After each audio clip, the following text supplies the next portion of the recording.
Yeah. Oh, Yeah, I would think that yours look like they're static in the hair. And we can't tell if it's a squirrel or a rabbit.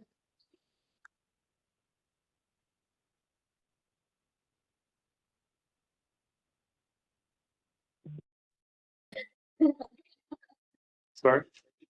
Good morning. Can you just turn on your microphone and test the sound for me, please? Surely, you got me? Excellent. Yep. Thank you so much. You're very welcome.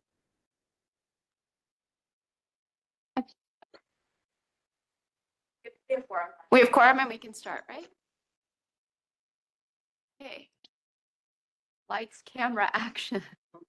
All right, good morning, everyone. I'm going to call to order the Civic Engagement Commission's public meeting and welcoming everyone who's here today, as well as joining us through the live stream. Thanks so much for taking the time to be with us. And also thank you to Abby and our vendors and the team for getting us together here and able to communicate with the public. Thank you to the commissioners for being here. I know today was a little bit of a rocky commute for some of us, so grateful to you all. I'd like to explain just at the beginning of the meeting every time, even though we do it every time, just in case there's people who are joining us for the first time, that we are live streaming today. And part of the reason why we are holding a public meeting live streaming. Oh, for the folks who are on virtually, would you be kind enough to mute your mics? All good? Okay, so we are live streaming as part of our open meeting guideline. And for those who may not know, open meeting guidelines have been created to encourage transparency in government. And we are working as a commission to conduct transparent engagement and to make commissioners and residents partners in how we make decisions to do community engagement. And that's, designing our programs and delivering our programs. And you'll be hearing more about that in the meeting. And public meetings, not just for this commission, but there are other commissions, for city government. And we welcome you to attend these kinds of meetings to promote more inclusive participation. And our work is really to try to strengthen trust between communities and government, and community's very important partner in that. And in December, I said something which I'm again going to repeat because I can't say it enough, that democracy is always becoming. And I'm acutely aware of this because, as we are in this political moment, and also we all have histories, and an understanding of how democracies change over time. We are not done with our work. When I was studying in college, I was thinking about how we often talk about democracy as if it's a completed project, right? We live in a democracy. It's a noun in that sentence. And it's not a completed project. It's an evolving project. And it's a project in which everyone has a very important role. And we are part of creating change by participating in forums like this. We can imagine the future of democracy. We can think about how we want it to be participatory. And yet, as I said last time, the present is what we have. This present moment is the only moment we have that is guaranteed. So I'm very grateful to everyone here who's helping to co-create a more inclusive participatory democracy. And everyone here in this room who are joining us in the live stream, you are all passionate about democratic participation. And we want to see more people passionate and joyful. We also like to use the word joy in talking about democracy. So thank you again. So for those who are new, we do have a sign-up sheet going around. So if you're here for the first time, please sign in, put your name on the list. And then also for those who are online, you can go onto the website nyc.gov/civic engagement, and there's a tab that says Get Involved. On the left side of the page, you can sign up for our newsletter. So we encourage you to do that as well. Welcome to everyone, the commissioners who are and the team members who are online with us as well. So the way this public meeting usually works is we have reserved the last 30 minutes for public comment. You can sign up for public comment before the meeting or during the meeting. And if you'd like to sign up, you can do so up until noon. And I'm going to start us off by just taking attendance.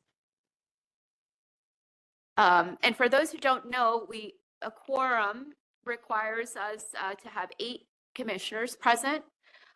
So we do have a quorum today. Yay. So I'll just take attendance. Murad Awade, not here. May come a little late, I know. Gio Barcenas, Eve Barron, Holly Bonner,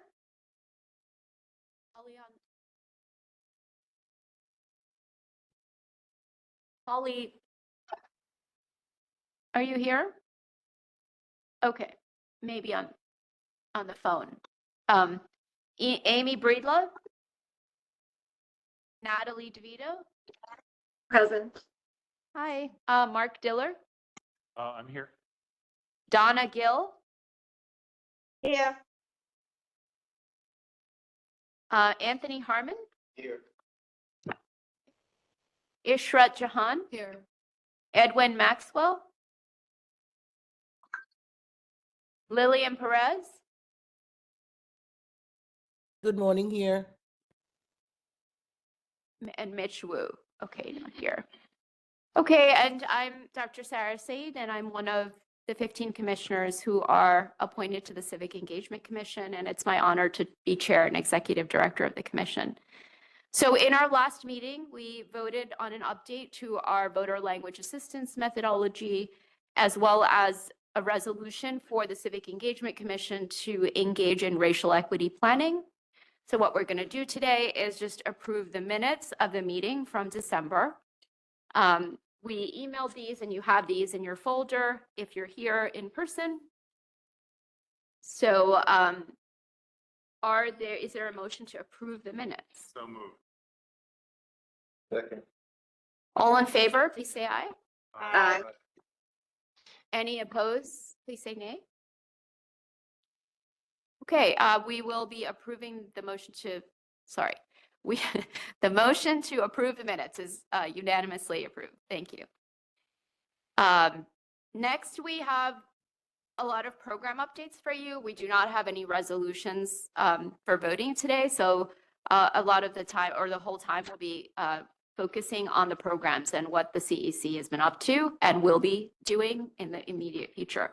So we will have program updates regarding the voter language assistance program. We have a couple of two specials coming up. We'll be talking about community boards. That will be done by Anila Kobo, and Benjamin Solitaire will be talking about participatory budgeting, community boards. Hayden will be here talking about the Task Force for Racial Inclusion and Equity Neighborhood Initiative. We'll also be hearing from Alexis Spencer, Lauren, and Professor Mark Johnson and students about the participatory budgeting project implementation that's going on and the training of our community partners. So I am going to begin by I'd like to just invite the staff to come up. When each staff member is done presenting their section on a program, let's take question and answer, and then the next person can come up. So Anila, do you want to come up?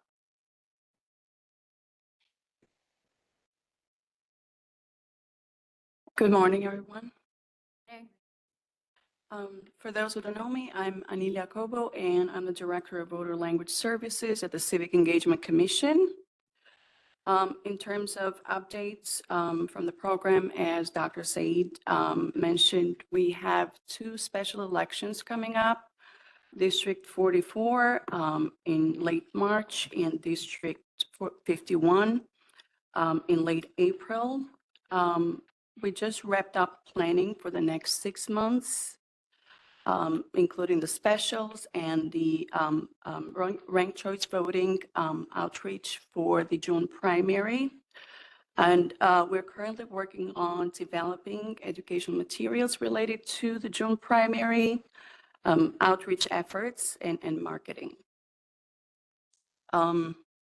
In terms of Council District 44 special election, we will be providing services at 7 poll sites on election day, March 25th. For early voting, we'll be providing services at 4 poll sites with a total of 7 language services on March 21st, March 22nd, and March 23rd. In terms of Council District 51 special election, we know the date. Election day is April 29, I believe, but we don't have a list of poll sites from the Board of Election yet. But by comparing the maps, we believe we'll be serving 1 to 2 poll sites in the district. And that's pretty much it. Any questions? I'd be Thank you, happy to Anila. answer. Yeah, do commissioners have any questions? Could you just say the date again? March 25th is election day. And the last 3 days of the early voting period are, okay. Anyone, any questions? Questions? Just as a reminder to the commissioners, we don't serve in every special election, right? So we are going to be only serving where we have served in the past general. That's Right, that's right. Whenever the poll sites selected by the Board of Election to be served in a special election will match poll sites that we served in the previous general election. Thank Okay. you. Thank you so much. Don't go. I have a question. I'm sorry. I had my hand up. Sorry. Sorry, Donna. No worries. I was just wondering about the information going out to people for the June primaries because it is a ranked choice voting election. And I was just wondering how are we going to be advertising that to the public, and in what languages are we going to be sending that information out? Of course. So we'll be utilizing a number of tactics to get the word out and educate the public, specifically the limited English proficient voters that are covered by the Voter Language Assistance Program. In all of the languages, 11, 12 languages, if we consider the 2 Chinese dialects as separate languages. We'll be utilizing free media placement with Link NYC kiosks, bus shelters in select zip codes that are poll site geographies.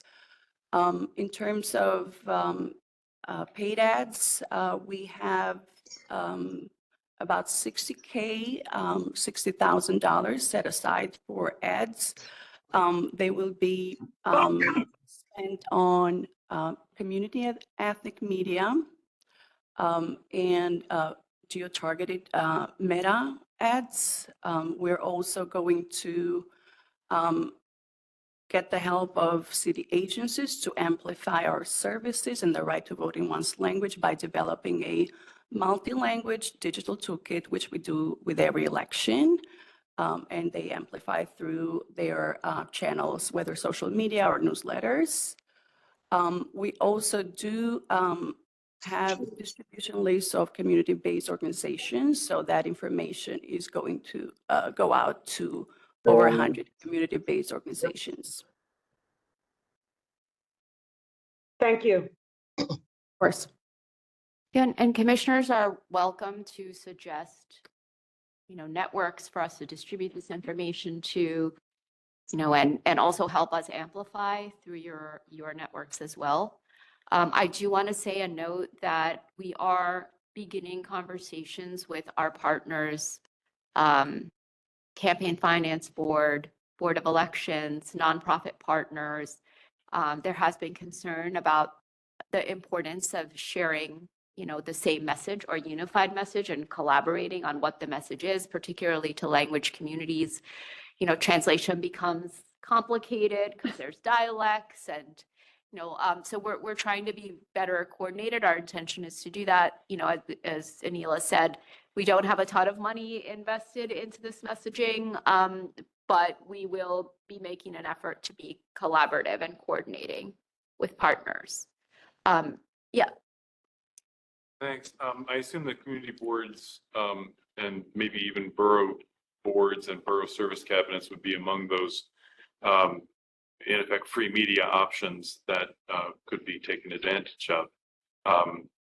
The borough board and which is the chairs of all the boards in each of the boroughs, and then the borough service cabinet is us district managers of each borough. It's a free way, and on city websites, including community board websites, or some of them anyway, there are boxes reserved in the bottom for city agency notes. I think it's appropriate that we co-opt that for this message, maybe in unison with the Board of Elections, assuming they have their materials ready in time. Those would be interesting ways in which to get free media exposure to the language interpretation services. Thank you. That's really helpful. Donna, do you have any? I know you often ask about this, so I want to make sure you also have the opportunity to add any other suggestions. Well, okay, so my suggestion, Mark actually took it away from me. So because Mark and I are on community boards, and we know that we have the ability to share that information for free. That's why I was thinking, that would be a way to get it out, and basically to our own networks. Once that information is shared with us, we could also share it with our other networks that we're in. Thank you. Thank you. One thing we did do, Benjamin has been sharing the information with district managers, and we try to be mindful of the geographies where we're serving, make sure we're connecting with them. What we started to do in the fall was actually have our team members go out to those geographies and make announcements at the community board meeting. So we'll be continuing to do that, just to show up more in person into these spaces. I also wanted to add that we're trying to work out something new this time around, where we partner with community-based organizations to develop RCV, ranked choice voting workshops for community members, but this is entirely new. It requires some resources, so we're trying to work through what entails, and we're looking at, making that happen with support from community-based organizations that operate in post-site geographies and work already with the language communities covered by the post-site program. This would be like a train the trainer kind of workshop model where we give people information they can share. If I could add another, Yeah. community education councils, especially in some of the districts that have dual immersion and dual language programs, that seems to be a good close fit. The Upper West Side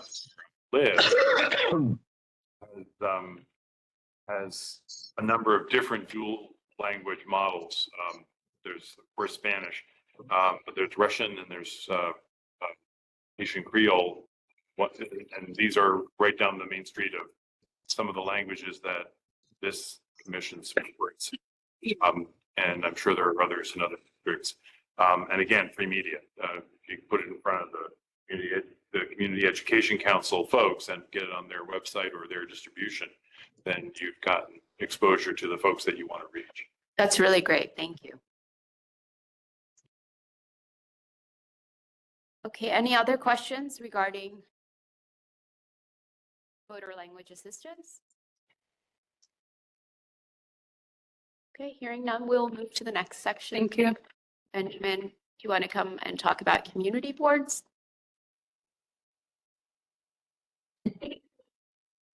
Always.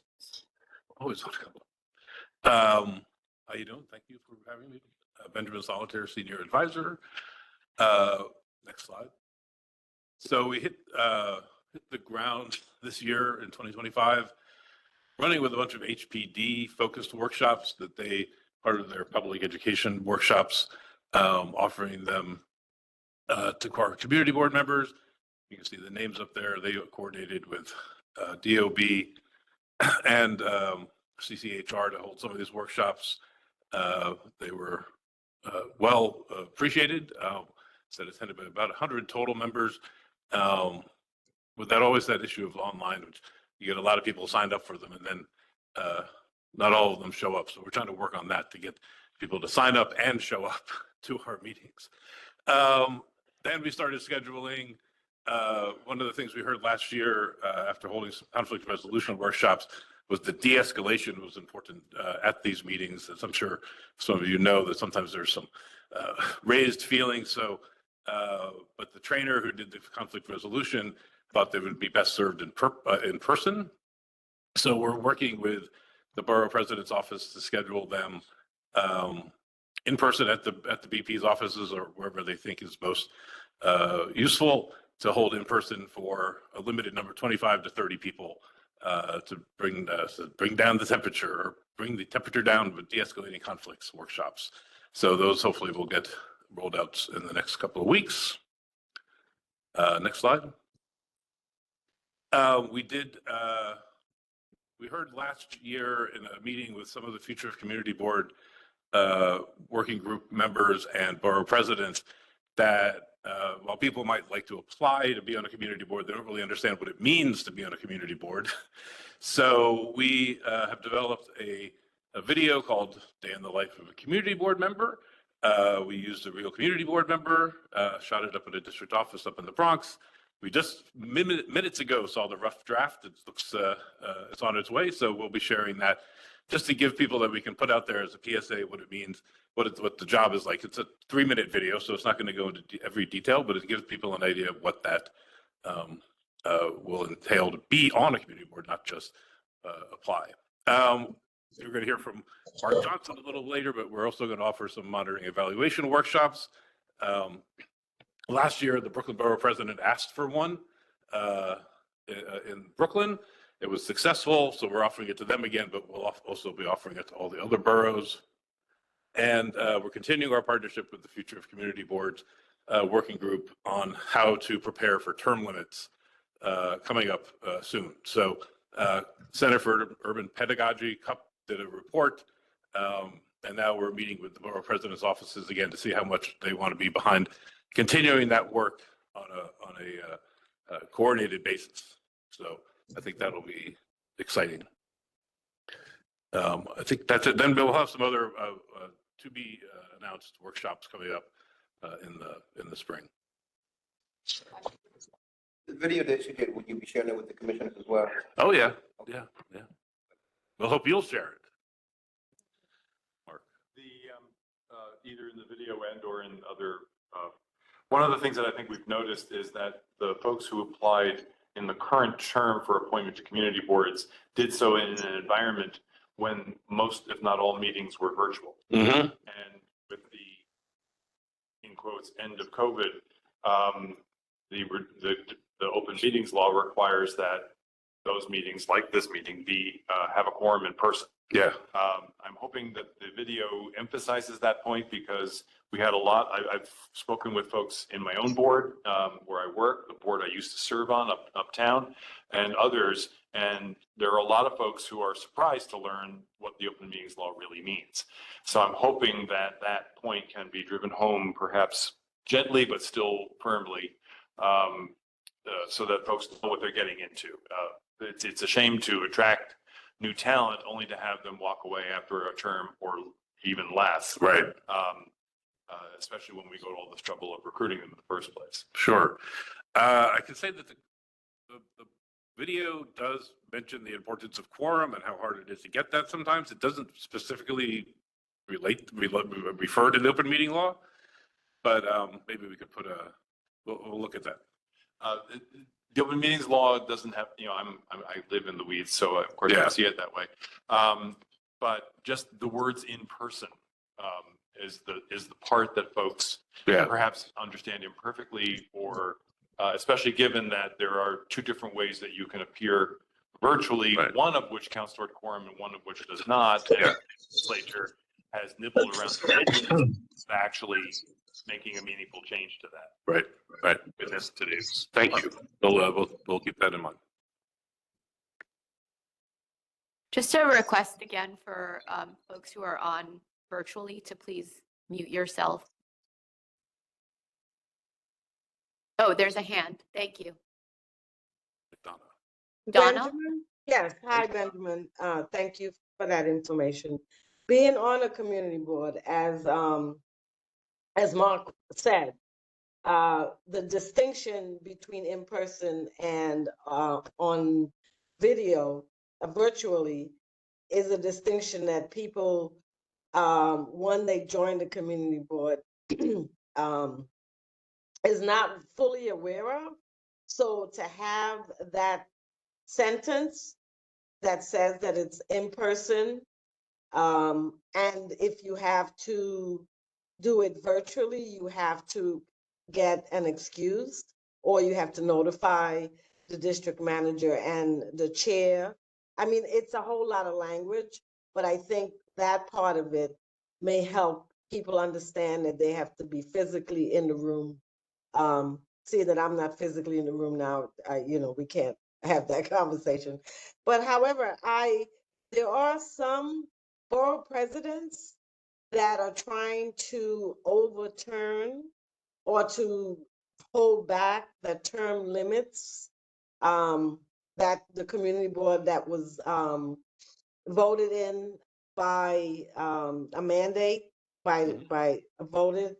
And I was wondering if you know anything about that conversation happening, because I know Mark Levine and Gail Brewer, when she was in, is also trying to push that back, because what you're going to probably end up having is all of the institutional knowledge is going to go away because of term limits. And when the new people come in, they may not. So everyone's thinking about how they're going to work that out. So that's my question. Yeah, I haven't heard about any concerted effort. I certainly have talked to Gail about her opposition to them. The report doesn't take a position on whether they're positive or negative, but and actually Manhattan hasn't responded to the request to talk about it further, so maybe that's why. But I think either way, the report can, the work of the BPs and the future community boards working group can make recommendations. Right now it is in law and it is going to go in effect, so they're working towards that. But I don't think they're completely for them in general either. But we'll have to leave that to the work of them, of the boards. Thank you, Benjamin. But people who will be appointed, the people who will be reappointed this spring, and the application is open, by the way, on the Manhattan side, will be the last full term that those folks are eligible for before before term limits kick in. So this is it. This is the last tranche for the brain drain. Right.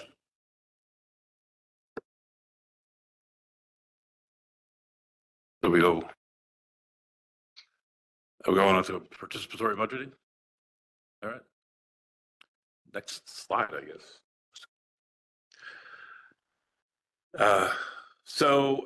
We are in, as we all know, the third year of participatory budgeting of the people's money. Lots of completes up there. In year one, obviously year two implementation you'll hear about, that is in process.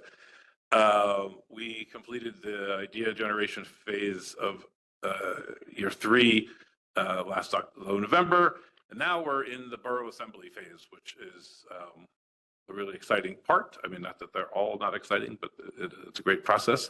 I think we have a few numbers. We'll go to the next slide just to talk about what was accomplished in the idea generation phase.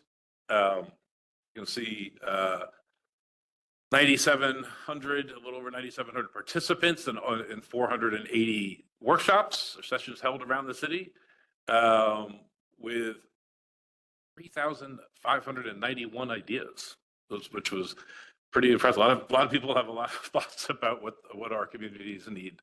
They are based on partner events reports per borough, so we ask all those partners that hold those 480 sessions to tell us how many people were there and submit those ideas. You can see a per borough breakdown, which seems, I think, is pretty self-explanatory. So, but that's a lot of people, a lot of sessions that happened. Now, as I said, if we go to the next slide, we're in the borough. Oh, we're going to watch a video. Forgot about that. Sorry. We're going to watch a video that'll talk to you about the assembly process. So if you could just play that. This is from last year's assembly.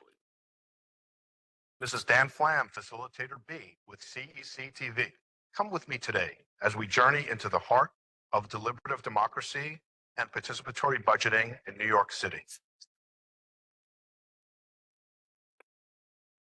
The Borough Assembly Committee and the betting machine within, that special place where ideas are expressed, opinions collide, agreements and disagreements are hashed out, the mosh pit of public discourse. The people, the individuals assembled here through the deliberation on and vetting of expense project ideas submitted by the public will eventually pass through the ground zone to reach the end zone, where these expense projects will be placed on the ballot. Every day, New Yorkers get to decide which projects will receive funding through part of the city budget. That means that all of the projects and the ideas that win through this process will get funded and implemented in the borough that they live in. If you vote, you have a voice. When you don't vote, you're not heard. It's not that they don't care about you, but they don't know you're there. So if you vote, they know you're there. It's important to get involved in your community in any way that you can. You can't ask for change and not ask questions and participate and show up. It allows our voice to be heard and for us to put our ideas and listen to other people's ideas and opinions and be able to share that with the rest of the city's residents. Because it gives all of us an opportunity to engage and grow as individuals while we try our best to improve our community. I'd like for us to acknowledge the barriers for our community members and to build a bridge for people to grow. If you know someone who does not understand the people's money, educate them, empower them, and bring awareness to the importance of casting your vote in the people's money.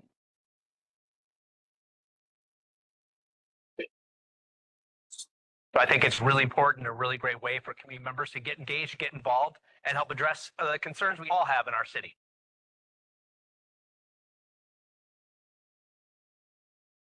I think you can see from that the participants really enjoy the process. They get to know each other. They really get to share their thoughts and learn from each other as they go through trying to decide what are those. In this case, in this year, 3,700 ideas are going to end up on a ballot. But next slide. Like last year, we have our little journey map just so we can keep track of what's happening throughout the 6 weeks, or I may correct myself, 6 sessions over about 8 weeks for the assembly members to follow along. And I don't have to go into all those right now, but they meet and kick off. There's a citywide collaboration effort where all the boroughs come together at once. Then they start learning about community insights from our TRIE partners, and they get to meet with the TRIE partners to hear about what's happening on a local level.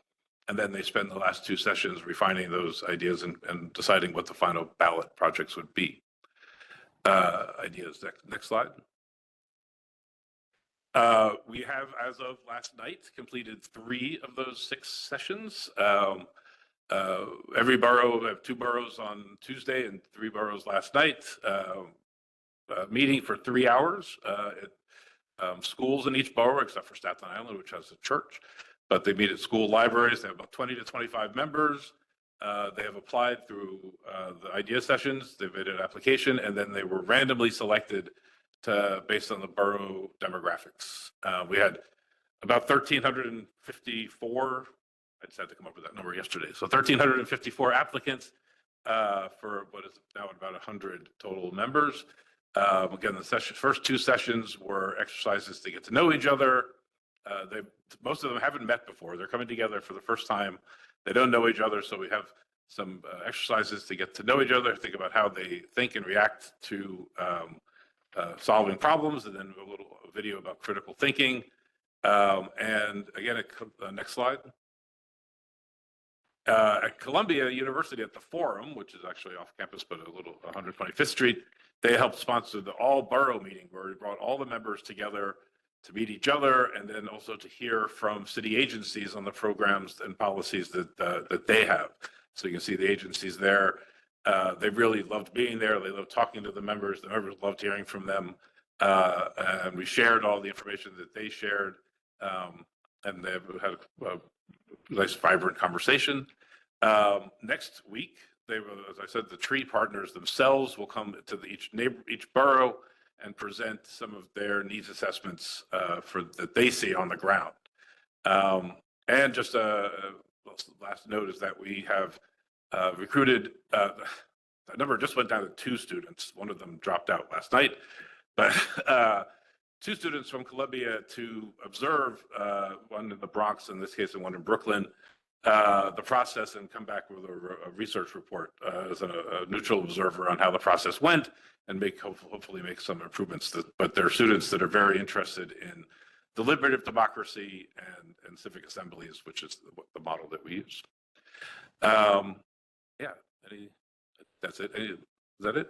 Yes. I'm gonna go into some of these things a little bit more because I think it's important to Sure.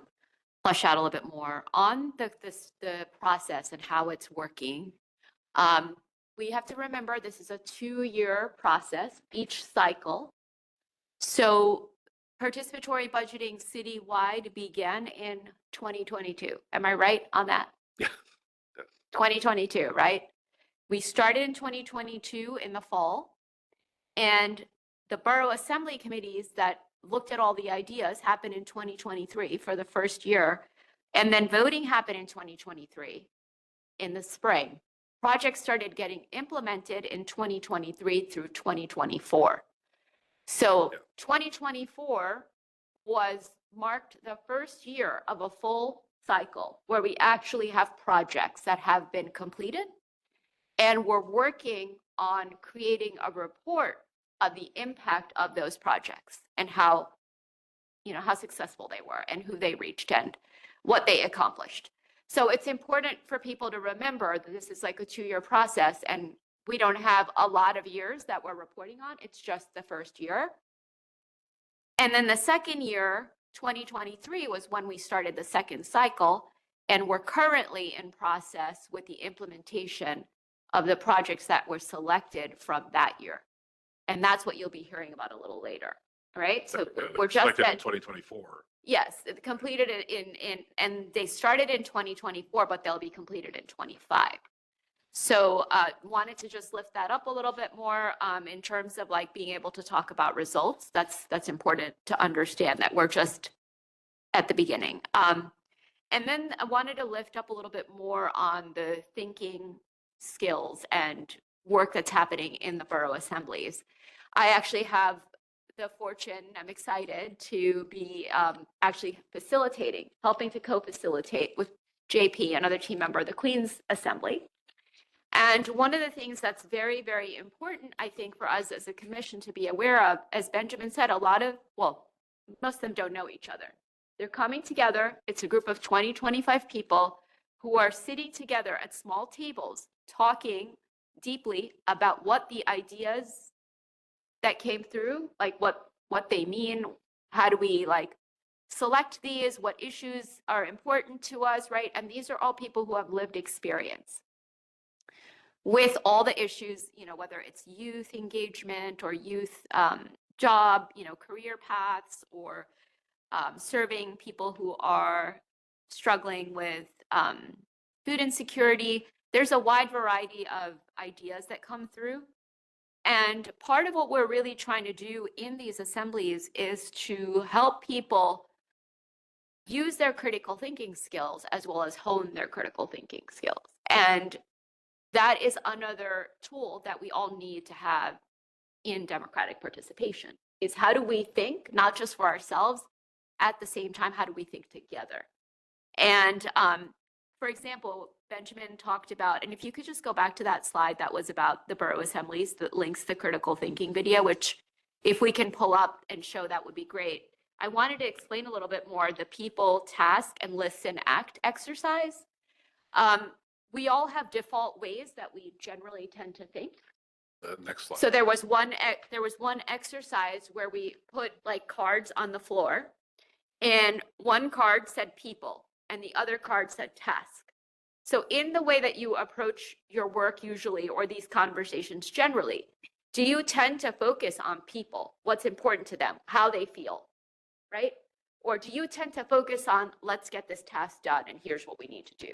And people generally have default ways of operating, and they were asked to separate into groups.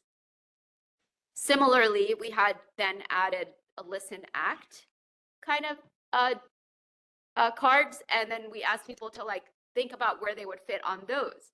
So what that activity did is really helps people kind of make salient in their own minds how they think about problems generally, and then start to appreciate that people in the room may not think and have default ways of operating that are like theirs. And how do we think together, in this kind of situation where we all are coming from different lived experiences and we have different ways of thinking about social problems, different ways of solving social problems, right? And there are also certain skills that we want people to acquire in this process. For example, Benjamin talked about the large session where we had city agencies come and present. Why is that important? Because it's a layer of information, a certain kind of information that's helpful to the assembly members as they're sifting through the ideas, right? The agency level information is generally at, like a citywide perspective, right? And they're working at the borough level. And then we have our neighborhood profiles, which Hayden will talk about a little bit more, that are at the neighborhood level. So different levels of information that is going into their decision making. And so we're trying to lift up these themes as we're doing the work. So it's not just like, oh, make a ballot for your borough. It's also like equipping people and honing their skills in how to have deliberative conversations and think together about problems that we all face in common in a democratic context. So can we show the video on critical thinking? This is like an example of a tool that we showed. It's linked in the deck. I don't know if we can lift it. You thought it was only the back. Well, we can send you the deck. You can look at it. I think it's important to look at. And finding tools, for the assembly members to learn about, like, figure out how to explain what we're doing is a challenge, right? We have to find short clips, and I think this was a good find. So we'll definitely share it with you. And if I could add. Yeah, please add. Yeah, no, thank you for adding all of that. I could have gone on, we could go on forever about some of these. Yeah, and I'm happy, yeah. But one of the things that has been, this is the third year we've done this process. The first year we debated how much time would these community members want to spend together to talk about this. And there was the 4-hour side and the 24-hour side. And we ended up the first year on 12. They asked for more time. So last year we went to 16 hours. This year we're at 20 hours over the course of the 6 sessions. It still feels very tight to get, because it's a lot of learning, a lot of time to get to know each other. We give them stipends, we provide food, but it's only so much. So we're going to have to always look at that to extend, because that time to deliberate is really important. We give them so much. Sarah said we give them the city information, the local information, the community district information. There's so much to absorb. Then they also relying on their lived experience to make those final decisions. We don't give them 3,000 ideas. Obviously, we narrow it down to about 80 or 90 per borough, based on various criteria that we have. But they still have 90 ideas as a group to go through to end up with 10. Questions? This is just like, it's such a beautiful and fascinating process to see community members kind of come together and pick the top, ideas for their borough or to go on the ballot. I wonder, I know that they are randomly selected, but when they apply, is there a criteria around like having some basic or base knowledge on like critical thinking or, anything like that? Or is it just a random selection? It is not, yeah, there's just a random selection. We asked the demographic questions. I think the first year we asked the question of what is your interest, but that didn't actually play into the decision, so we didn't make them ask it. We really just believe that the residents out there know what their communities need. And that we do try to provide those tools, that exercise, which the exercise, the listen, ask, exercise came from a facilitation group in Australia that I have met. We decided critical thinking was important, so we give those tools, but we rely on their experience. And we have people that are from all walks of life, I would say, in these sessions, even though it's only 20 or so people. Anything else? I agree. It's a beautiful process. There's a lot of interest. We have people from Columbia and Fordham interested and other national organizations. So, thank you. Yeah, and if you remember, we had taken this assembly idea. It's really an adaptation of the citizen assembly model where people are randomly selected in order to deliberate on a policy and make a recommendation to government. And we took that model and are applying it to this assembly process for participatory budgeting projects. Yeah. So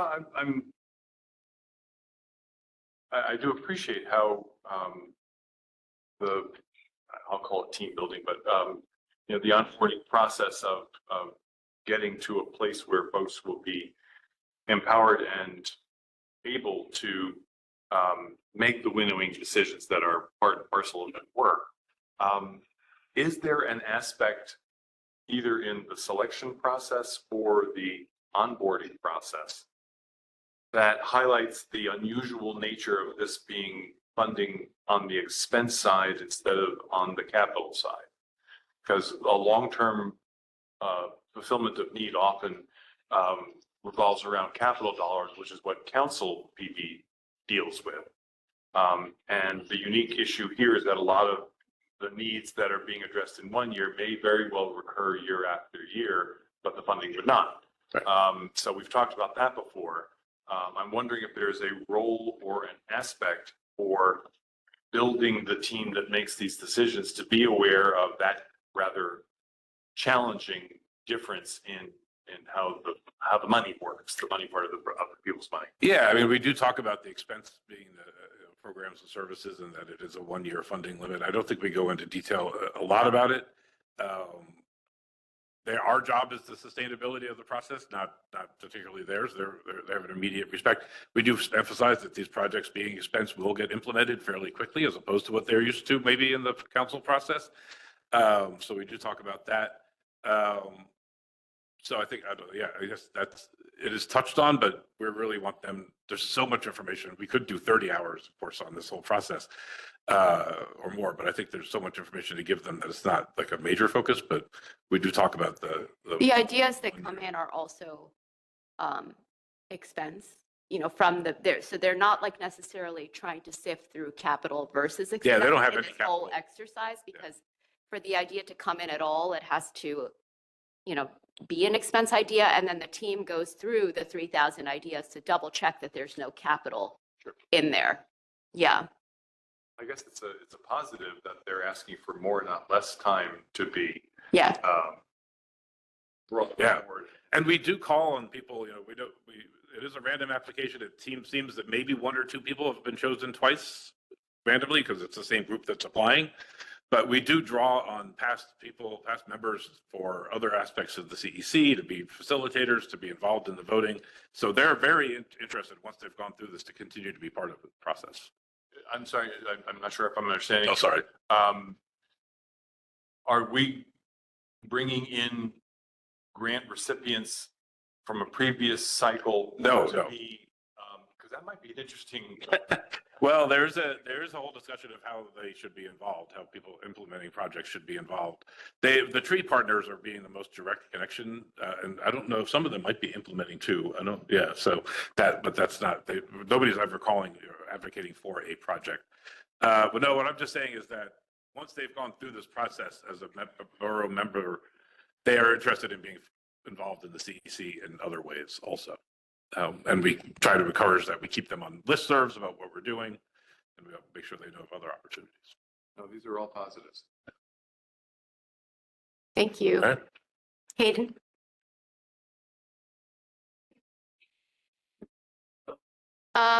Yeah, if you want to show it, yeah, that's great. Thank you. Critical thinking is all about asking questions, the right questions, questions that help you assess both the meaning and the significance of claims and arguments. Building these skills and applying them in your life makes it easier for you to assess evidence, evaluate arguments, and adapt your thinking so you stay switched on and engaged in different situations. Critical thinking involves stepping back from a situation to enable you to see all the angles before making judgments or taking decisions. It means identifying the key points, analyzing the sources of information, weighing up different types of evidence, just as a judge and jury would do in a court of law, and putting it all together into your own independent, thought-through point of view. One thing that it's very important to realize is that critical thinking isn't about being critical. And it's about much more than just finding flaws in other people's claims. By itself, that isn't enough to give you an edge. To be a true critical thinker means being creative, reflective, and adaptable, evaluating the evidence to decide for yourself what is accurate, what is relevant, and do I have sufficient information to take a decision on this topic? Thinking critically means taking a stand for yourself. It can be difficult not to be swayed by close family or friends' views on things, or certain beliefs that just feel right. But learning how to use these higher order thinking skills can help you to feel much more confident in your own opinions and conclusions. Critical thinking is also about a sense of discovery and excitement. Not only about learning, but evaluating arguments to see how they stand up, and filtering for yourself what resonates as right or wrong. By using these techniques, you'll find yourself becoming a clearer, better thinker. McCat, learn better, think smarter, aim higher. Thank you. Hayden, you're up.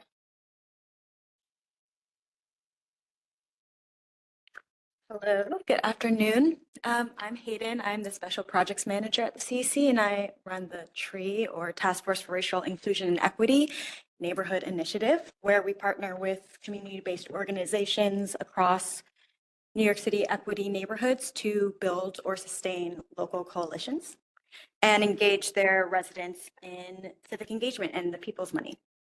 So since the commissioners last convened, we have hosted 2 additional TRIE monthly meetings. So as part of this program, we meet with all of the TRIE partners virtually on a monthly basis to provide a combination of capacity building trainings, space to check in on the status of their deliverables, space to reflect on the experience of doing deliverables and their other program work. So folks can kind of group share and problem solve the solution together.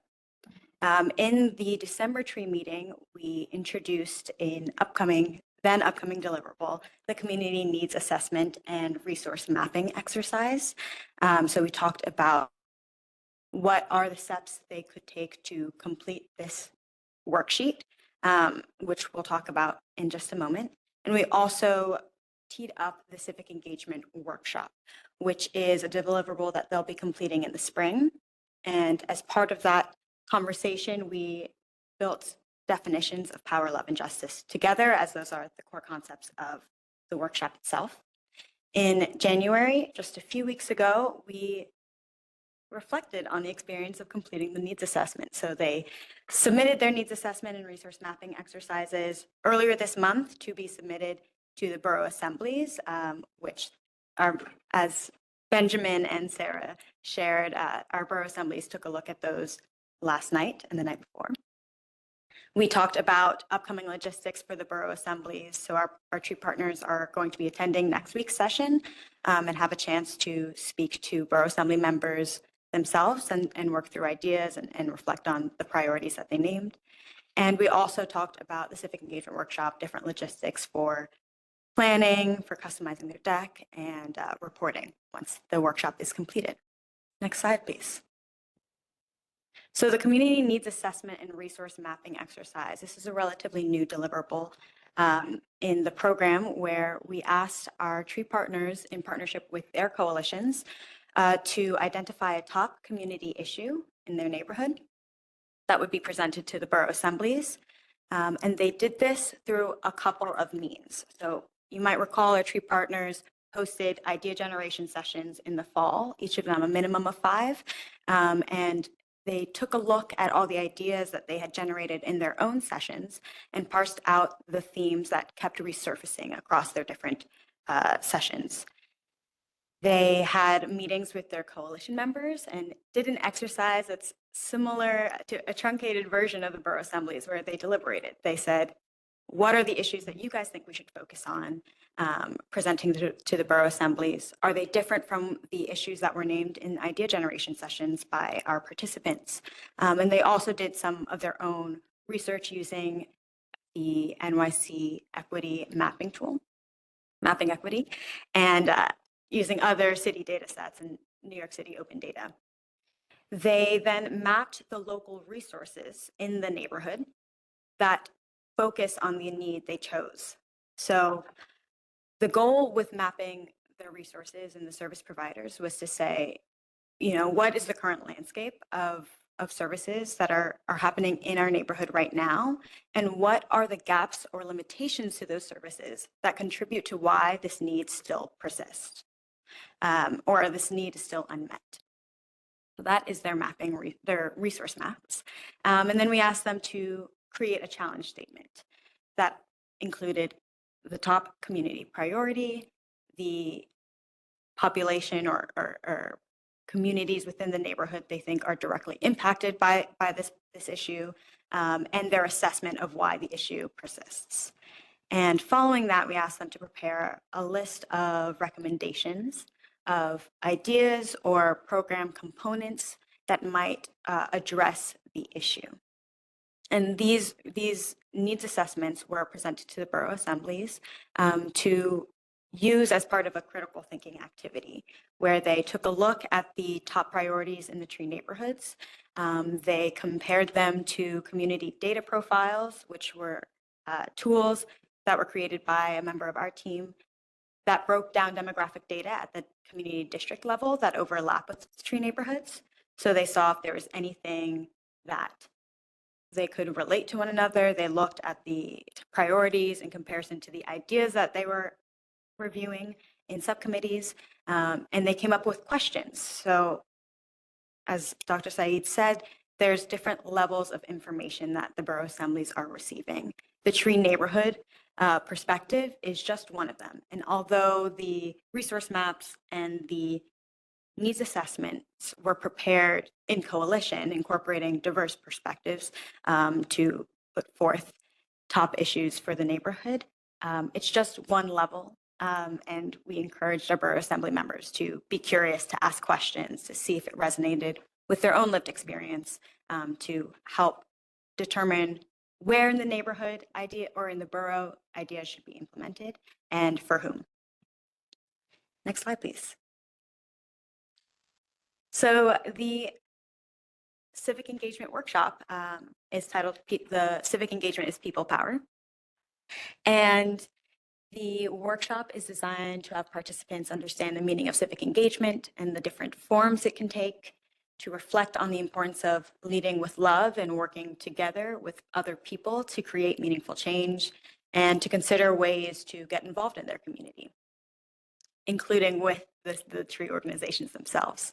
So as part of the TRIE program deliverable, each organization will be hosting a minimum of one workshop between March and June, though we have heard from many partners an interest in doing more than one workshop because of how well they went last year, which is really exciting. And the focus this year is on customization of these workshops. So last year we presented a standard Civic Engagement 101 act that we asked everyone to familiarize themselves with and do. This year, based on the feedback from partners who hosted workshops last year, and who started to integrate some of their own examples of civic engagement or tailored them to specific audiences or requested more information on specific civic engagement topics, we went back to the drawing board. We created some modules of different civic engagement topics for voting, volunteering, advocacy and organizing, and community boards. And we also worked with our community facilitators to create short videos of testimony about people's experiences with each of those things to include. And we asked our TRIE partners to take the core deck, which is a discussion of power, love, and justice, defining civic engagement, and choosing a module or a combination of modules to incorporate, and offered different invitations to customize calls to action or their own examples of movement building within their community. So each civic engagement workshop this year will be slightly different, and I'm really excited to see how those shape up. And yes, the workshops will be hosted from now till June, which is really exciting. And that's all that is new from the last time you guys met. So happy to take any questions. Any questions?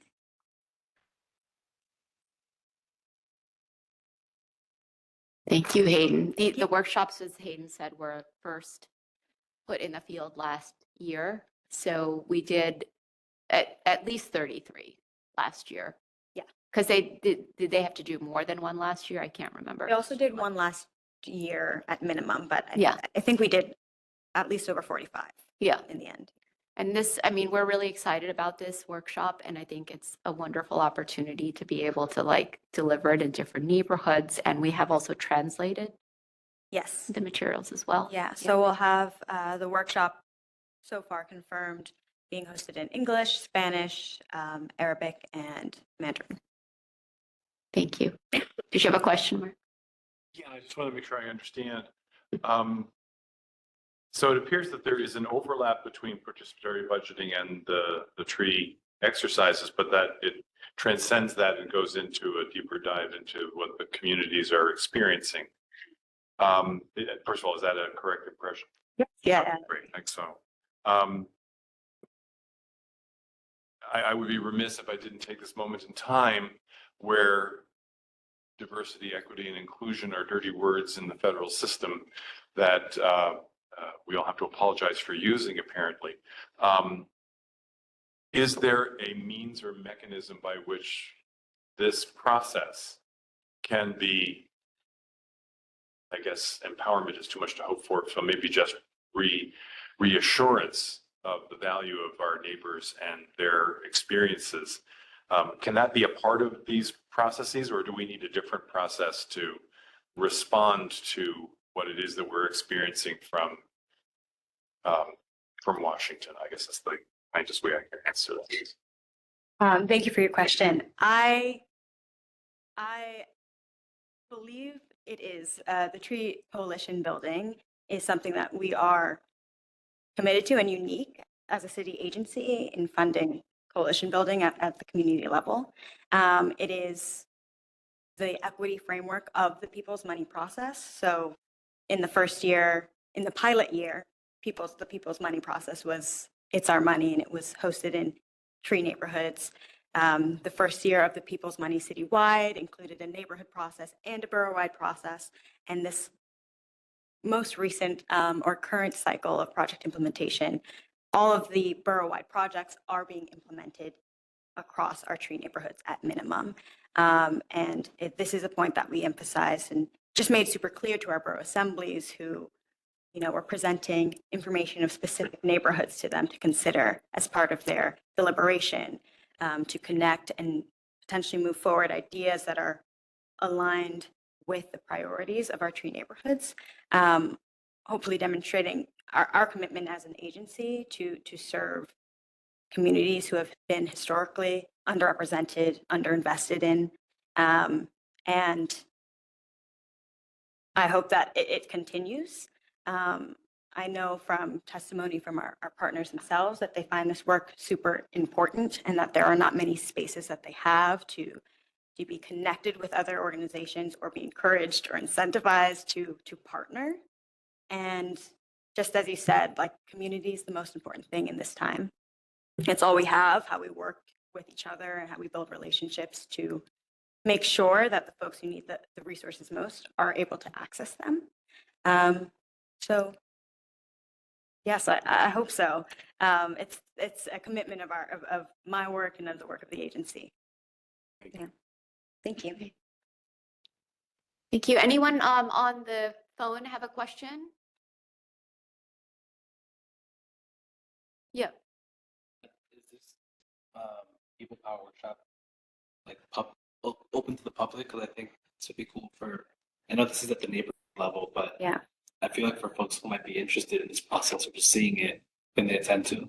That's a great question. So for the ones that are being hosted by our TRIE partners, that's up to the TRIE partners themselves. However, the TRIE deliverable of the Civic Engagement Workshop is an evolution of workshop curriculum that originated within our outreach and engagement team, who've been hosting workshops for folks who are interested in a sort of one-off way. So there are organizations or groups that are interested in having a workshop themselves. They can be in touch because we are definitely interested in building out this curriculum so it's more publicly accessible. And there's also plans to incorporate our civic, as we build out our civic ambassadors, to think through how we can continue this train the trainer outside of our organizational partnership model. Yeah, thank you. Thank you, Hayden. Thank you. Did we have anyone sign up for public comment, Abby? Okay. I'm just asking because I know we are a little bit not where so we'll move to not where we would want to be agenda-wise. So we have a lot to cover still, just in terms of updating you on the project implementation for participatory budgeting the people's money. So Lexi, if you would come up and start us off on that, that'd be great. Yes, good afternoon, or maybe good morning still to everybody. I'm Lexi. I'm a program evaluator at the CEC, and I'm joined by Lauren, my colleague. Can you hear me? Yeah. Okay, great. I'm Lauren Hanley. I'm an impact assessment consultant here at the CEC. So today we're going to be talking a little bit more about a snapshot on where we are with the projects. I know in the past we've given you some updates recently on what the projects were, where they were going to be implemented. So now we're going to show you where we're at with all of that programming, what we're doing working with the organizations who have been selected and who are currently working on implementing the projects. So we're just going to start out, Lauren will start out by laying out the timeline for this programming. As you see here, we've broken down the implementation cycle into 3 major phases with corresponding goals and deliverables. So the first phase being the planning phase. This is often neglected in project funding.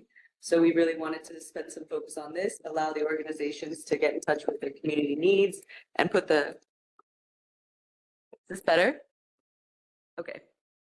Put adequate time into the planning phase. So the goal here was to identify the desired impacts of the project, determine its activities, outputs, and outcomes. The deliverables associated with this being a needs assessment, a stakeholder analysis, a project logical framework, and a final project plan. The second phase being implementation, running from January to October. The goal here to successfully implement an impactful project. The deliverables are a project implementation in their assigned TRIE neighborhoods, completion of their project timeline, reaching their project targets and goals. And then the third phase being evaluation. This also overlaps with implementation, but it runs from roughly April to October. The goal here is to evaluate and report out back to their shareholders and the funders, being the citizens of New York, on the impact of the project in their community, and the deliverable being capacity building workshops, which you'll hear more about later, monthly progress reporting, a mid-project report, and a final report. Next slide. So a recap of the deliverables that have been completed by our implementing partners so far. We've conducted an onboarding training. We've held monthly meetings with our implementing partners. We've had 6 in-person capacity building workshops. We've held multiple one-on-one check-ins with our implementing partners, being myself and Alexi, conducting those. A needs assessment and stakeholder analysis, logical framework, final project plan, pre and post surveys, and now they are in process of collecting their baseline data. And just one note, we didn't include it on the slide, but the project plan, that includes a timeline, a project, and a scope of work for that specific project. So after having some time for planning, then they finalize all of the details that were in their original proposal into their plan. So that's what it means by final project plan, just to give a little more detail on that. Great. And then a snapshot of some upcoming deliverables. We have in the CEC partnership side, monthly progress reporting continues, more one-on-one check-ins, and we are soon conducting site visits to see the projects in action. And then you'll hear a little bit more from Professor Johnson about the New School partnership, but in the capacity building side of things with the project cycle management workshops, the next one will be a review session and then focused on implementation. The organizations, is this better? Okay, they're finalizing their surveys and again, conducting their baseline data. Great, thank you. So next I'm going to go into a little bit about this monthly progress reporting, kind of what the goals are, what we're working on, and how we plan to use this, because in the future, I think this is going to be a lot of the information that we report out will come from this. And also in the future, I think we're also looking forward to bring some of our partners back to these meetings to talk a little bit, directly from them about their work, what they're doing, and all of that. But just to kind of give you a sense of what this deliverable is and how we're thinking about this, the monthly progress report is a monthly progress report form that the organizations will fill out when they begin implementing their projects. So that's really when they start working with community members, engaging them in the activities of their project, having workshops, having events, hosting skills training sessions, whatever it is that the main activity for that project is. That, as you saw in the timeline, will begin in either January or February, depending on that individual project's timeline and the implementation plan for that project. So we have some organizations who have begun implementing, who have started holding workshops, who have had launches for their projects, and we have some who are going to be launching them in the next couple of weeks. And overall, the goals and objectives for this part of the programming, this monthly progress reporting, is to be able for us to track and to highlight the progress and the success of each of these projects, to the public, to our stakeholders, to the other partners that we work with who are engaged in this process, and to everybody who might be interested in what is the result of the people's money and what's going on with the projects. It's also to help us work with the partners and to strengthen their project delivery. As you see, we're very hands-on with the partners. So we have a lot of individual meetings, we have a lot of group meetings, we do capacity building, and we really work directly with the folks who are at the organizations to build the projects and to implement them and to monitor and report on them. So this is another piece where we can be clued in to what's going on and help support where needed with the resources and the assets and the connections and networks that we have at the CEC. And then finally, another one of our goals with this, and this is kind of through the other two goals and objectives, is to promote project sustainability. So by being able to understand what are the successes of these projects, why are they important in communities, how are they being received by community members, and what do they mean to people, why do they matter, then we can better advocate for them, we can better showcase their work, and we can also help them to have the tools to be able to showcase their own work to the networks that they're interested in reaching and to the folks who they might be able to continue this work with, or just to be able to showcase and say why it's so important to be able to design programming that is more aligned or can, even if it's not the same project, can help continue to meet the need as, as they've seen was successful through the project. So on the next slide, I'm going to just go through some of the things that we're going to be collecting through this form and some of the data points that we're looking at from a quantitative and a qualitative standpoint to get a sense of what's going on with the projects. So it's broken into different sections where organizations will report out on what they've done relating to the items in that section. So it starts with activities and outputs. These are really like broad quantitative metrics. How many people did you serve during the reporting period? How many workshops did you have? How many of the different outputs that you're reporting on did you conduct? All of those like numbers related to what did you do? The next thing is related to outcomes. So this is more of a qualitative piece relating to descriptions or observations around outcomes at, on a continuous level. So things that they can see that they're able to identify are making a difference in somebody's community and are kind of story-based and can give you a sense of what is happening, what is changing as a result of the project, or what is changing as they implement the project. The next piece is around the project's outreach and sustainability methods. So this is around what populations they served through the project, the language access, so like what language certain parts of the project were accessible in, how they approached language accessibility, and also accessibility more generally. It also includes information around types of supports or incentives that were provided to participants so that we can understand what people who are participating in the program are getting out of it, on the different levels, like what are they attending, what are they receiving as an attendance, and then what is the change. So then the next slide, we're also asking some information for them to check in with us about challenges. So this piece is about identifying and documenting any difficulties that were encountered during implementation. This might include, difficulties with participant turnout, staffing shortages, issues with partners or forming partnerships or needing or desiring new partnerships. But they could also include policy or institutional barriers that make it difficult to implement certain types of programming and that can help us learn and advocate for those types of things within our network of city agencies and as a partner that is funding and managing service delivery.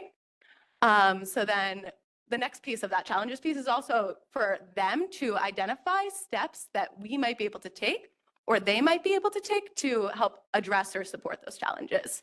So this could include ideas around tapping into our networks. Often I know one thing that partners are curious about is how we can help connect them with language access. So that's something we're able to do. Another thing might be through types of outreach, like if we are connected with partners in neighborhoods where they are working, there's a lot of overlap, as you have all known, between the partnerships that we're doing for implementation and the TRIE partnerships. So that's another great way and kind of asset for us to have to connect folks who are working in the same communities who might have aligning work or complementary work. So by addressing those challenges and getting those suggestions, we can help design solutions to support. Next up is all the fun stuff, which is the photos and the flyers from the events. So we can kind of see on the ground what happened in those events, what were the highlights. This can also help us with all of the kind of communications and social media and public outreach campaigns that we're working on related to this project. So this will all tie into those ways of getting out the word about what's happening with the projects and showcasing the events. And then we also just have a section of what's coming up next so that organizations can flag to us what's coming up next, what they're working on, any important deadlines, any concerns, and flyers for activities so that we can share them and promote them ahead of time. And this isn't on a slide, but I also just wanted to kind of give a brief recap of some of the events that have been held so far, because I know going forward, that's going to be, I think, more of the focus for these meetings on giving updates, but we have had a couple of organizations who have had events. So I wanted to go over kind of like what the results of this reporting are and what kinds of information we'll be able to share out in the future. So as a result of this reporting, which we have 1 month's worth of reporting so far and about half the organizations have started implementing, we know that so far we've had a total of 24 workshops, we've had 6 events, and organizations have distributed resources to more than 100 people in TRIE neighborhoods across the city. And in terms of like what these workshops and events focused on, I wanted to just pull out and highlight some of the ones that were, relate to topics that we see a lot and are, I think, representative of the types of programming that we're doing. So some of these have focused on college prep for high school students. That includes helping students fill out FAFSA, helping students apply for college. And throughout the fall, we had an organization who was conducting a series of workshops focused on that. It also includes some workshops focused on self-care and stress management for mothers, as well as resource distribution for new mothers in Harlem that focused on providing diapers, providing materials, providing baby food, and also providing like socio-emotional supports through a peer mentorship program with an organization. So just to get a sense of like, what are those workshops and what do they look like? And we'll hear more about it going forward, but as a brief note at the end. And I open it up to any questions on that note. Any questions?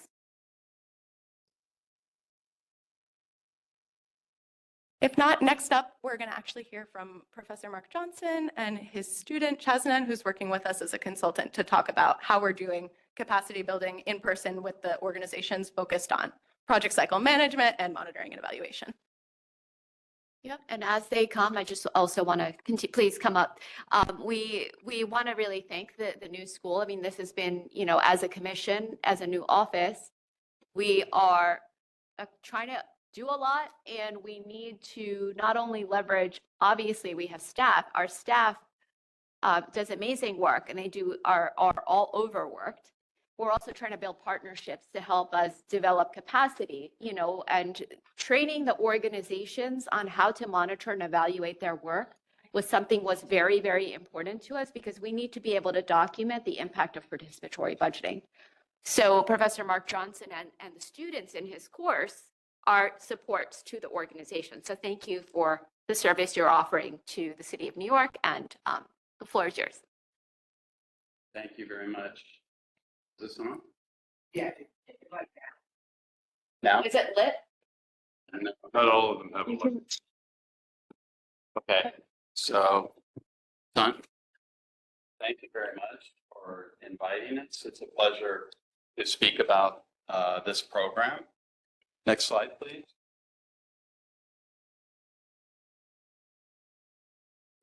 Next.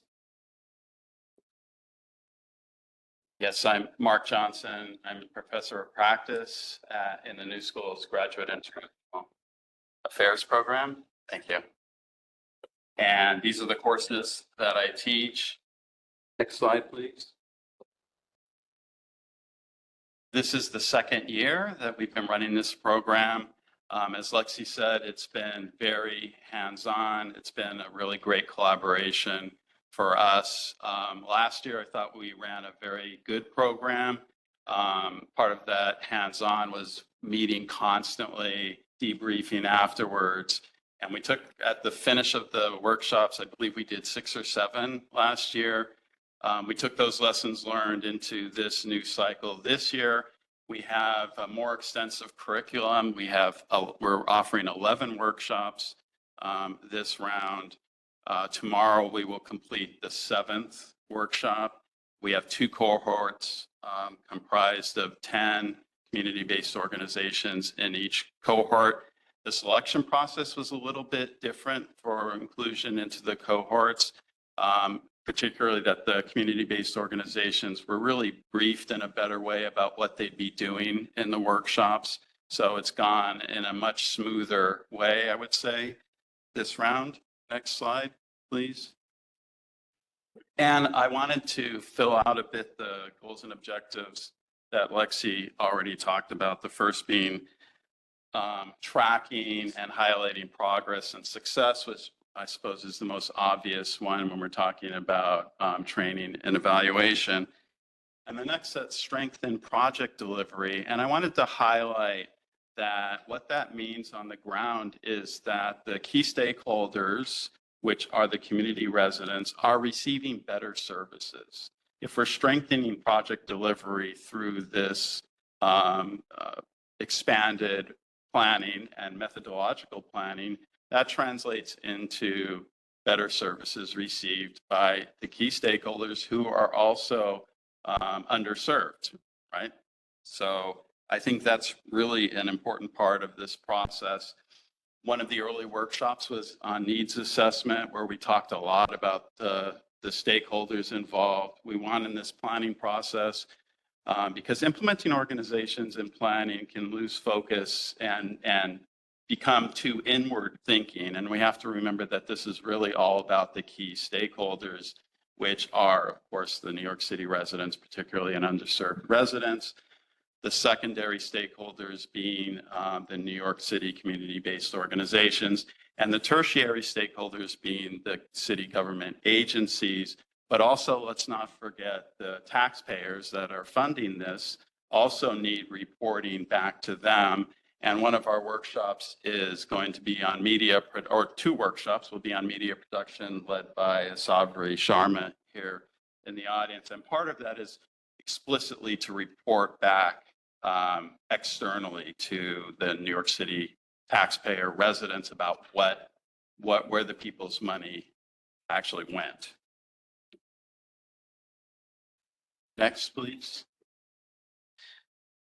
And then the third goal and objective that Lexi mentioned was promoting project sustainability.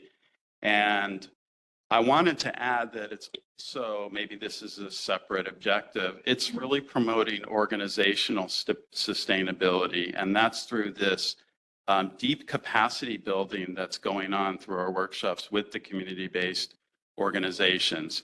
So, and this leads really to not only better services delivered to the stakeholders, but these community-based organizations are strengthened through this capacity building, which actually can lead them in an indirect way to getting better funding. Next, please. And this issue has an echo in the international arena. I teach in an international affairs program, and one of the things we talk about a lot is this localization subject, which you may be familiar with, which has many demands, basically sending more power through project implementation to local community grassroots type of organizations. And I believe strongly the most important demand in that is that they receive the direct funding, because money is power in these situations, right? And this is a big discussion point in the international arena, but the fact is it's really not happening. It's kind of a smokescreen to talk about, but the fact is that most of the large donors want to keep control of that money. So they use the excuse that the small organizations, the community-based grassroots organizations, don't have capacity. That's an excuse, so that they can keep having control of the money, and a simpler process, which involves hiring a high-level external consultant to implement the project. Next. So I would like here to commend the Civic Engagement Commission for doing this project in the right way, which is taking that extra step, which is rarely done actually in the field, in the industry, of doing that capacity building, which is not easy, but in the long term is a much better solution than keeping the funding resources with those kind of high-powered external consultants. This is a real investment in the community. These community-based organizations really rise out of the community. Typically, they deliver excellent services to these underserved populations. What they don't do well is this kind of administration. So if we can give them that capacity, they not only become stronger organizations, but this is also what donors want to see in these organizations. Donors typically have a favorable impression of community-based organizations as far as their implementation, but worry about whether they can make the commitments of reporting and other administration. And monitoring and evaluation is actually kind of I think, a stronger gateway to sustainable funding and therefore a sustainable organization, because donors, after all, want to see that an organization knows how to report its results and successes in a tangible way, in a real way. And what they really want to see is that they have a methodology to do that. So they're not just kind of winging it, which is what a lot of organizations do with reporting. They sit down and they write a report, they talk to a few people. But this sets up an entire methodology in advance that they follow, which delivers clear products at the end of it. Next, please. So I think in this environment of scarce resources, which we all operate in, and you mentioned leveraging, and that's exactly what I was going to say. I feel like investing in this local capacity is really leveraging the resources that we have, which produces multiple wins for everybody and the stakeholders at every level. First, as I said, the key stakeholders, the underserved residents of New York City, are receiving better programming. They're receiving better services. Second, the community-based organizations are improving their own programming. They're building their organizational capacity. We feel a lot of enthusiasm from the organizations that are in the workshops because they themselves feel this, and individually they know they're receiving professional development, which they all like and appreciate. And from our end, our students have a lot of knowledge, they have skills, but they need exactly this kind of experiential learning. They work with these organizations that are experiencing real world problems in their communities. And so our students have really also gotten a lot out of this process, and Shaznan will talk more about that. And then finally, the Civic Engagement Commission will get, we're hoping, we're expecting, better reporting from the community-based organizations to report back to everyone, again, including the New York City taxpayers. And Shaznan? Hi, everyone. My name is Shaznan Fidausan. I'm one of two consultants for the CBOs.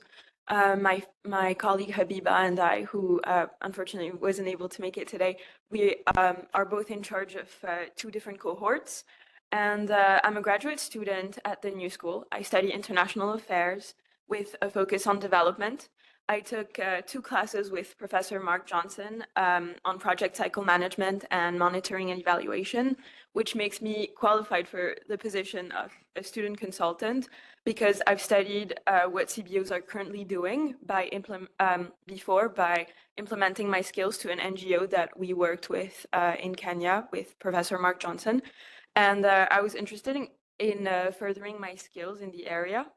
So my duties as a student consultant are to assist every workshop, take attendance, participation, and make sure that the performance metrics, which I will show you after, are for each workshop is correct. But most importantly, I help every organization with their assignments. I make sure that they are on track and that they're doing well. I assist with questions that they may have regarding workshops and different assignments. While Mark teaches the content, I help them with different areas of struggle that they may have. I also make sure that different CBOs are attentive and on track by sending reminder emails on their assignments and how they should prepare for different workshops. And when they have questions, I organize one-to-one meetings with them and feedback on their assignments. Next, please. I also conduct different site visits for my cohort where I visit each organization. And I personally think this is very useful because this is where I'm able to get an insight on how each organization works. And it's where I'm able to build better relationships with each person of each organization. And I'm able to engage with stakeholders, therefore enhancing the engagement between the organization and us. And I think it's helpful to go to organizational visits because I automatically am able to evaluate the impact of the community in my head. And I'm able to look at different gaps and opportunities. And it's also where I'm able to help them further with their projects. So ultimately, I think organizational visits create an environment of better trust and engagement, which improves collaboration. So this is just an example of performance metrics that we have. I'm not sure if you're able to see properly, but on the far left are the different organizations that are in my cohort. And this is a point-based system. So we score them after each workshop based on attendance, engagement, completion of the assignment. So as previously mentioned, the stakeholder analysis, the log frame, and we keep track of different Zoom meetings that we have with them and different site visits, which totals to like a total score at the end on the right. So I help with scoring and yeah. I also helped with different scoring sheets at the beginning of the whole program, which was able to place me into what they're able to, what level they're on at the moment. And next, please. So I think what CBOs have learned from me is really how to improve their work, how to ensure that their voices are heard in the implementation section. I also learned a lot from different CBOs. I was able to see how to apply city level budgets to different real projects. I was also able to look at the power of CBOs in strengthening community, ultimately shaping urban development, because the current projects seem very impactful to me. And I now understand that in these projects, in these project planning stages, there can be lots of different bureaucratic challenges and navigation hurdles from having spoken to different CBO leaders. And I was able to see how projects are really executed from the design phase onwards. And lastly, advocacy and storytelling. I was able to see how CBOs use narratives and data to push for systemic change and funding opportunities in their own communities. And lastly, I want to talk about SWOT analysis. So one recent addition to my role is that we will be suggesting SWOT analysis on top of the workshops for CBOs that are interested in them, because we think it's useful because it helps them give them a clear overview of their strengths, weaknesses, opportunities, and threats in order to support them in their future strategic planning and their long-term success ultimately. So yeah, if you have any questions. Any questions? Mark. Thank you. The mention of the international examples is beyond the scope of this meeting, so I'll do my best to stay away from that, although it's a fertile ground, especially with the news from Washington. One of the things I do serve on not-for-profit boards, and one of the things that has been brought to us as board members is the importance to donors or funders of having a acceptable ratio of funding that goes directly to services versus the funding for overhead and so forth. And I understood you to talk about the importance of methodology and administrative reporting in that context as well. And they seem to be pulling in opposite directions. Yes. Can you speak a little more about what the right balance is and Right. how do we achieve it, and then how do we teach it? Yeah, you're absolutely right. This is a big tension between funders and implementers, which is that funders really only want to fund implementation.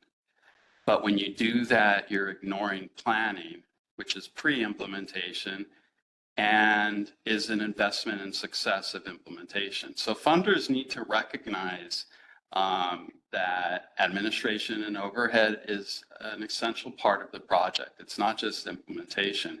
So the correct balance, that's a deeper question.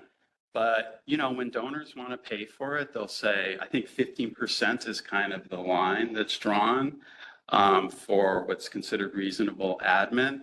I don't believe that's enough. I don't believe that's sufficient. I think it's in reality, it's more like 20 or 25%. But more than that, also you don't want. So it does really need to be a balance, and you definitely want the vast proportion of the money to be going into deliverables to stakeholders. That's helpful. Thank you. Lexi, what's the total percentage of budget that we're asking our partners to dedicate to M&E?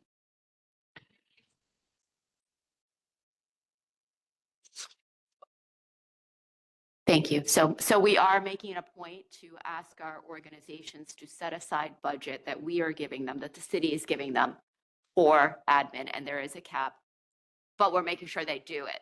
I think that's the really important piece here that I want to underscore, because in embarking on a process like citywide participatory budgeting, there are a lot of people that we will have to convince that this is of value. And if we don't have a systematic way of recording that impact, then you can be sure that anything we put out is going to be thrown out. So we want to make sure we're documenting in a systematic fashion, giving the organizations the tools to document, to plan, so that when we all talk about it and we talk about how it's shaping and helping people get engaged in budgetary decision-making in the city, that there is credibility behind that process. So, yeah. Government's no different than the private funders in that Exactly. respect. The only difference is that they want a photo op with a ribbon being cut.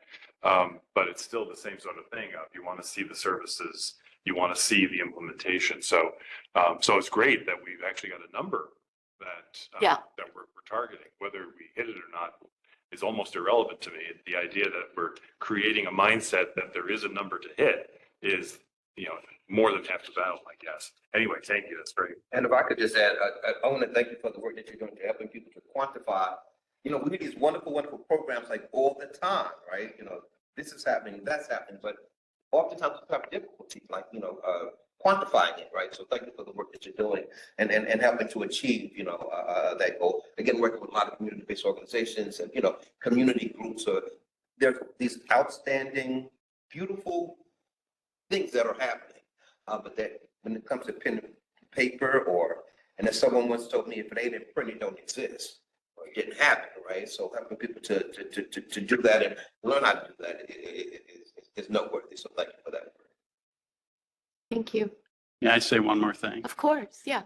This, it's a real pleasure to be involved with this program because you're doing it in the right way. It is done under what I would call better practice. As somebody that studies and teaches a class on worst and better practice in international aid and development, I see a lot of worst practice. And this investment in local capacity building and the fact that you are funding administration directly is better practice and should be praised, should be really, I think, shouted from the rooftops because it's so rare. Thank you, Mark. Anyone on the phone have a question? It's just done. I have a comment, actually. Thank you very much for this work. I really appreciate this collaboration with us. We, as a Civic Engagement Commission, were very concerned when we first started this as to how do we measure the matrices of the programs that we're funding. And you have, and your students have gave us some comfort because we realized that all of the things that we were concerned about is being addressed. And additionally, we were concerned about the CBOs, how they were working with you to get this done and to be able to have some feedback and, matrices information that we can show to the public and show to the citizens of New York that their dollars are being spent well. And that gives everyone a level of comfort. And yes, you are right. We should be shouting this from the rooftop. And this is a wonderful way in which our committee has been able to do such a terrific job. And thanks to all of you. Thank you. I think it's an exemplary partnership between government, academia, and community-based organizations, the nonprofit sector.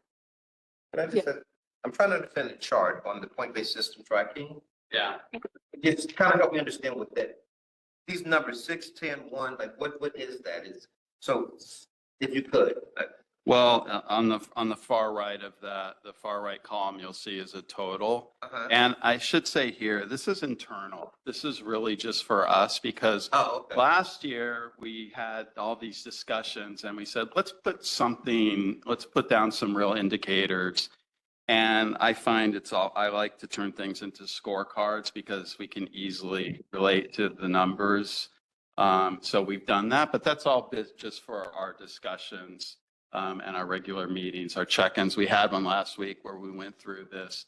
And it's I think a good vehicle to have these kind of discussions about the CBOs and how they're doing. Okay. I mean, it's what I'm seeing here is that you're tracking things like whether or not they came to the workshop, how engaged they are, right?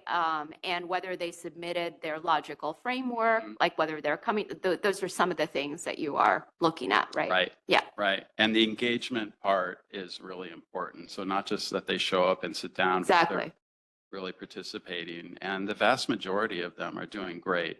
Yeah. That's really great. Anyone else? Questions?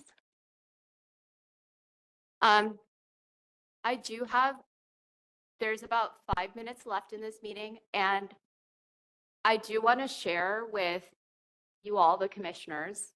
I don't normally do this. I wrote a poem for our team and for our community, the civic engagement, wider community, that I just wanted to share in this moment.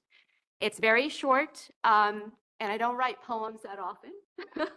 So it's just, it's called Belonging. Yeah. You, longing to be here, belong here. You are the we of CEC. The we of CEC is you. The we of New York City, the we of NYC, we of state, we of country is you. Your unique voice, your glorious presence, your passionate dedication, your daily work are the we of CEC. The we of CEC hears you, celebrates you, values you, believes in you, builds city, state, country with you. The we of CEC is you. You, longing to be here, belong here. Thank you. Thanks for letting me perform. Thank you for that. Yeah. I don't, yeah, we Very don't do nice. that. You should share it. Thank you. Put it on I the appreciate website. the attention greatly. Okay, so we're at the end. So is there anything else anyone would like to comment or speak about before we end? Raising a hand here. Sally. Yes. So first, thank you so much, Dr. Saeed, for sharing that. It's a beautiful tribute to our dedicated hearts at a difficult time. I just want to thank all of the participants and the guests that we had today and everybody watching at home, whether they're live or they're going to see us later on YouTube. And I want to circle back to something that Mark mentioned with some concern, valid concern, and that is that the equity attention and solutions and attempts to improve are codified into city law for our city. So despite what the rhetoric may be today or opinions may be, I just want to remind our fellow New York City residents and commissioners and all on our teams, just like Team New York City, that we do not have equity as a matter of opinion as a goal. We have it as a matter of law, and the people of New York City voted on that. I believe it's codified into the city charter, section 3404. Don't quote me on that. And I also want to remind everyone that our very existence as a commission was also voted on by the voters of New York City. So we exist, not subject to anybody's whims or wishes, but we are a matter of a democracy in action that was voted upon. The people spoke and they said they wanted this for us. So here we are. So thank you. Well said, Natalie. Thank you. Thank you so much, Natalie, for that. Can I jump in for just a second on that? Because Yeah. Natalie's exactly right. I was reacting to the news that West Point, which is where our military leaders come from, today has been ordered to disband anything that smells, looks, or tastes like prioritizing, I'm going to just say it, anybody who's not anything but being white and being a white male. And I was sensitive to the fact that, and maybe I'm making a bold judgment, but the tree work has a lot of tentacles into how our society performs. One of which is that in a volunteer military service country like ours, it is folks in communities like the tree communities where we derive the recruits that are going to be serving our country under leadership that will no longer have the benefits of what we in New York have voted for. And so that was a little bit of where I was coming from. And Natalie's exactly right. You can't overstate the importance of that which has been added to our charter as a people. But the challenges that our people will have in the wider world and in the wider area of government service are very real. And so it's another way of saying I appreciate what is being done, especially in the tree network. Thanks. Thank you. Thank you for that, Mark. Yep. I think in the last meeting, as we voted on our participation in the racial equity plan. So that's very important, and we'll be continuing to realize that plan with the team working collaboratively together. And I think all of the concerns that we are seeing and have, I also want to just lift up that it is Black History Month. And, you know, this is a moment in which we really get to honor the contributions of the historic, long, deep contributions of Black Americans to this country, to the making of this country. So just want to express deep gratitude and for everyone who is part of that work, including some of our commissioners as well. So thank you so much for that. Okay, so can I hear a motion to adjourn? And second. Did you have a comment? Okay. All in favor? Aye. Okay, anyone opposed to ending the meeting? All right, sounds good. We are now adjourning the meeting and we will see you next time. Thank you so much, everyone. Take good care. Thank you. Thank you all. Goodbye. Have a good one. Bye-bye.